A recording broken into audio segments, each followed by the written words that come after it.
shooting has left 7 people dead in a raging gun battle between rival bike gangs, the Comancheros and the Bandidos. The shooting began at about 1:45. According to eyewitnesses, there were no arguments, no fights. The 2 rival gangs arrived with shotguns, knives and other weapons. And the massacre began. It was just a family day that just happened to turn into hell.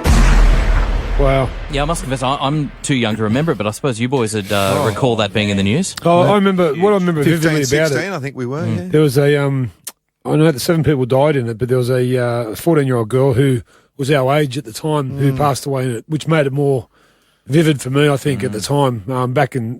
This was massive back in the day. I remember being scared of even going to any pub after it, thinking that if it happens there, it's going to happen everywhere. Of course. And, of course, we didn't have that many shootings back then, Paige. No. I mean, every single day now we seem to have somewhere a shooting in Sydney, but back then this was a massive thing. Massive. And I remember the bikies being sort of, driving in convoy, giving teddy bears to the Children's Hospital. That was the only time I ever saw bikies, certainly where I was living on the Upper North Shore. How long were you afraid of... There no gangs up there, guys. There wasn't a lot of gangs going on up there, let me tell you. MG, how long did you stay afraid of going to pubs?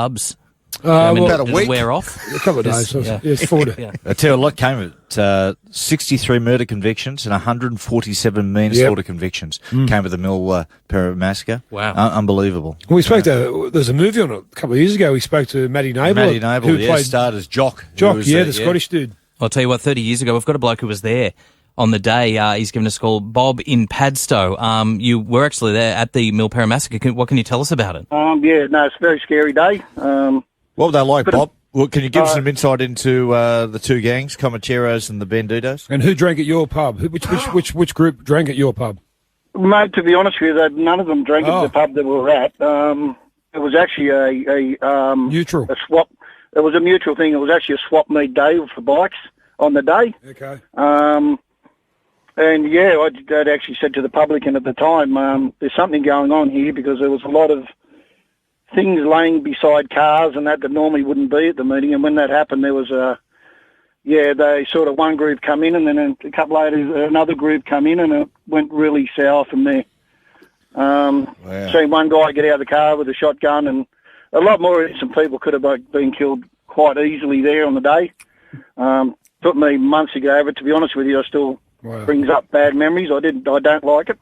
Hey, Bob, Bob, how did you get out of the situation of being hurt yourself? When it all started happening, where were you and where did you run to or where did you hide? First off, I was out in the car park when it all started, so I actually seen quite a fair bit of it. Then run inside the pub and hiding behind a pool table there. And then one of the guys actually come into the pub that had been shot. We helped him out the best we could, and then we run and we actually got locked into the cool room out the back till the police actually come and got us.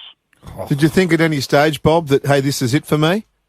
Oh, absolutely, mate. I've never run so fast in my life, to be honest with you. How old were you, Bobby, at the time? What was your age? I was about 22. Yeah, wow, you're a kid. Yes, mate, yeah. No, as I say, it was a very serious situation. A lot of people could have, innocent people, the way those guys were shooting, it didn't matter. Good on you, Bobby. Great insight there, and wish you all the very best. The Grill Team, Gus, MG and Matty Johns. Triple M Breakfast.